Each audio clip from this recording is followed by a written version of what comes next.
4 ans et demi après avoir présenté cette montre-ci, la Garmin Forerunner 920 XT, je vais faire une vidéo assez brève pour comparer ces deux montres. Donc une évolution, donc c'est pas le même modèle, on est d'accord.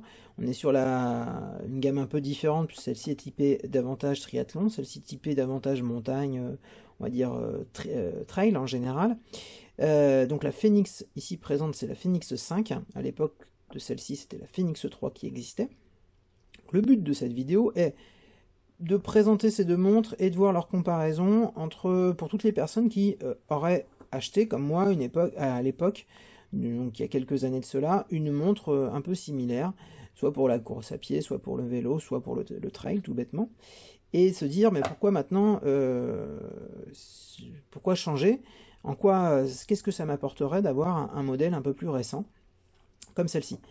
Donc, pour faire très très bref, juste en présentation comme ça, celle-ci est en plastique. Au dos, bon, en dehors de son nom, il n'y a pas grand chose. Et puis il y a les connecteurs pour la charge. 2 boutons à gauche, 2 boutons à droite. Là, c'est du plastique souple. Ici, on a sur la Phoenix 5 3 boutons à gauche, 2 boutons à droite. On est sur quelque chose qui est beaucoup plus lourd, enfin plus, 20 grammes de plus. Et puis on est surtout sur du métal, alors que l'autre est en plastique, je disais, et un verre minéral. Et un capteur de fréquence cardiaque au poignet. La grosse nouveauté. Et puis ça c'est pareil, c'est le connecteur pour charger la montre. Donc là l'idée c'est que celle-ci je l'ai depuis quelques mois maintenant. Elle supplante celle-ci au niveau course à pied, puisque j'utilise en trail pour les courses, etc. Et puis celle-ci, maintenant, elle m'est utile que quand je vais faire la natation, parce que j'ai pas trop envie d'abîmer le verre, si jamais je tape contre un rebord ou quoi que ce soit. Comme ça, c'est en plastique. Comme vous pouvez voir, il y a quelques petites traces, je sais pas si on le devine, mais il y a quelques petites rayures qui sont apparues au fil du temps. Mais bon, en 4 ans, ça reste, sachant que j'avais pas mis de protection. Ça reste très très honnête. Donc vidéo présentant un petit peu tout ça sur la différence entre les deux. Alors dans le comparatif que vous avez à l'écran, à gauche donc la Forerunner 920 telle que présentée juste avant, et la Phoenix 5 à droite. J'ai précisé que les fonctions étaient vraiment identiques à la Forerunner 935 qui est la grande sœur de la 920. Alors j'ai pas tout mis, parce qu'il existe plein de possibilités de comparaison. J'ai mis essentiellement les éléments qui me paraissaient le plus utiles. L'écran déjà, il est légèrement plus grand en ce qui concerne la Phoenix 5. Alors au niveau taille, c'est difficile de comparer puisqu'il y en a un qui est carré et l'autre rond, mais au niveau pixel, on est inférieur sur la 920 alors que la Phoenix 5 a davantage de résolution. Bon, ça, honnêtement, à l'œil, ça se voit vraiment pas.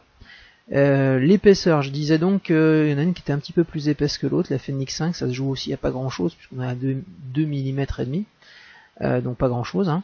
Le poids, il se ressent parce que mine de rien, 25 grammes, c'est quand même quasiment un peu moins de la moitié de la 920, donc qui sont rajoutés pour la Phoenix 5, sachant qu'elle est métallique, c'est ce qui pèse un petit peu. Donc, alors en course, moi ça me dérange pas du tout. Mais il est vrai que la portée au poignet, on ressent un peu plus le poids que sur la 920. Les différences après en ce qui concerne ce qu'on appelle généralement les GPS, mais le GPS en fait c'est une donnée américaine, c'est le suivi par les satellites en fait de votre positionnement. Il existe évidemment sur les deux, le GLONASS également, le Galileo qui est là le modèle un peu européen plus. Lui, il est présent que sur la Phoenix 5 et pas sur la 920.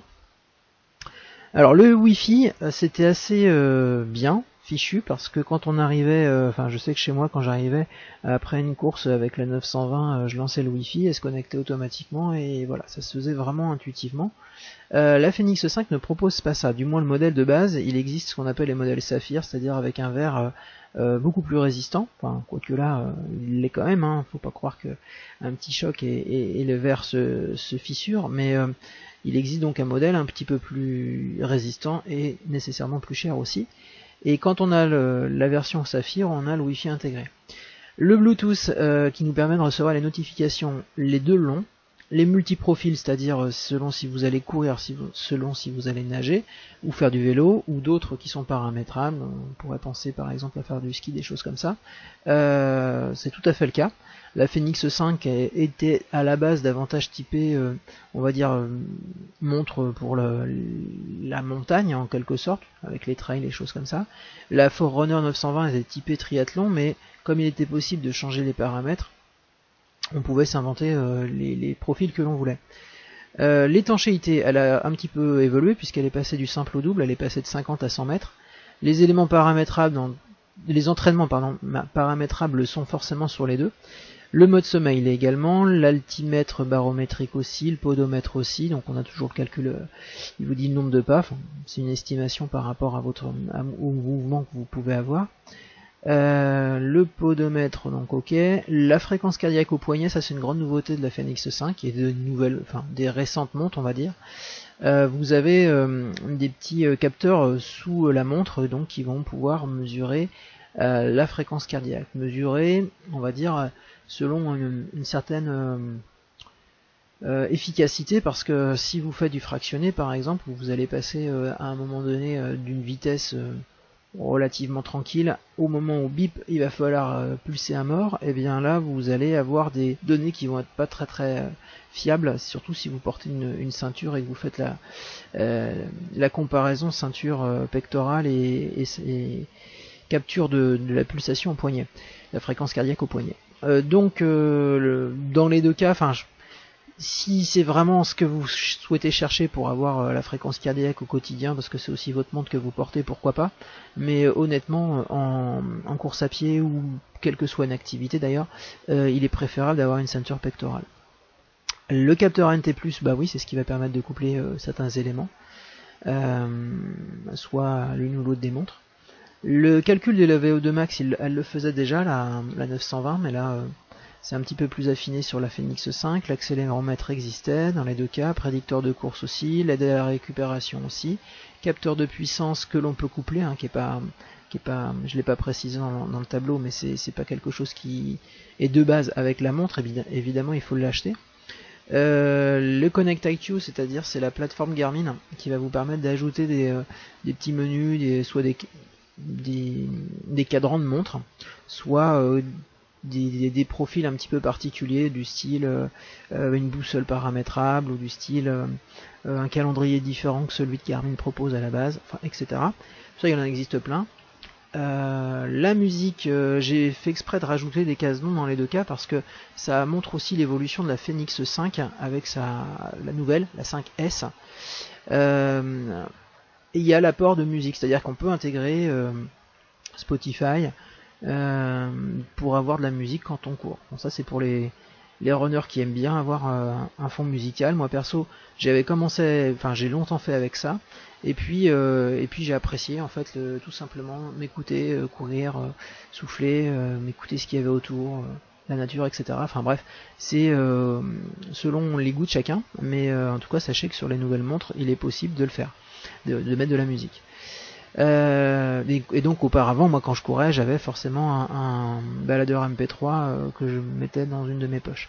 Le paiement NFC, bon ça c'est pour pouvoir payer sans contact, un peu comme les cartes bleues le proposent aujourd'hui, sauf que là c'est avec votre montre que vous pouvez le faire. Donc là les deux montres que je compare ne le présentent pas, il n'y a que la 5S, oui c'est ça, Fenix 5S. 5 Plus, pardon, depuis tout à l'heure je dis 5S, c'est 5 Plus. La mémoire interne elle est passée de 32 mégas à 64 mégas. L'autonomie elle n'a pas vraiment évolué, mais il faut voir quand même que si vous avez le capteur de fréquence cardiaque au poignet qui lui fonctionne en permanence. Je ne sais plus si on peut l'enlever, il est bien possible que dans les paramètres on puisse choisir. À vrai dire en fait j'ai laissé puisque les paramètres d'usine le mettent actif et j'ai pas vraiment fait attention si on pouvait l'enlever, je vais vérifier ça. L'autonomie donc 24-24, bracelet Quick Fit, alors ça c'est vraiment histoire de vouloir changer un peu la couleur de votre bracelet, et Quick Fit c'est tout simplement le fait de pouvoir le démonter, l'enlever assez rapidement et en rajouter un nouveau. Bon, ça, l'ancienne le proposait pas, mais c'est vraiment un côté esthétique. Il n'y a rien vraiment de... Ça apporte rien à votre montre en dehors du côté un peu flashy. La boussole 3 axes n'existait pas, donc là vous avez une boussole intégrée qui peut être utile si vous faites de l'orientation par exemple. Training Effect Aerobie existait. On vous disait sur un indice en fait si votre entraînement avait été intense ou pas trop, donc si vous aviez amélioré votre capacité aérobie ou pas. Et aujourd'hui il y a même le Training Effect anaérobie, et là pour le coup avec le seuil lactique. Donc c'est pour ça qu'il y a deux lignes où vous avez indiqué non pour le Forerunner 920 alors que oui pour le Phoenix 5. L'estimation de charge d'entraînement, ça c'est plus lié justement avec le seuil anaérobie, le seuil lactique, plus la VO2 max qui a été calculé, et au bout d'un certain temps il est capable de vous dire si votre charge d'entraînement est trop élevée ou pas assez. Et enfin le support de la cartographie, aujourd'hui c'est pas possible, du moins sur ces deux montres là. Sur les nouvelles, donc les 5 plus, que je me trompe pas cette fois-ci, il est possible d'avoir la cartographie intégrée, et ça va vous être peut-être utile si jamais vous voulez vous repérer sur votre montre alors que vous courez. Mais honnêtement, vu la taille de l'écran, ça reste quand même moins bien qu'un smartphone dans la poche, on est d'accord. Mais pourquoi pas, ça apporte ça en plus sur les 5 plus. Donc voilà pour les comparatifs. Faut savoir que la Forerunner 920 maintenant n'est plus, on la trouve plus dans le commerce, ça date de quand même d'il y a quelques années désormais.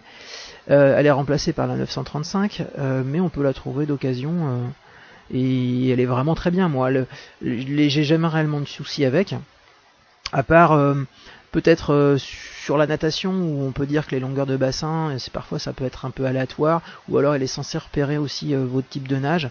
Donc il y a des moments c'est un peu farfelu, il compte ça comme une nage brasse alors que c'était pas ça.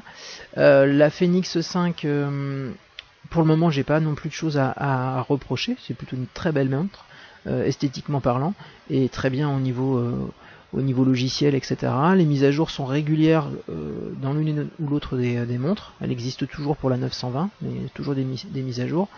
Et la Phoenix 5 également. Donc pour ça, on peut louer Garmin de bien suivre ses montres et ses produits. En espérant que ça vous a été utile.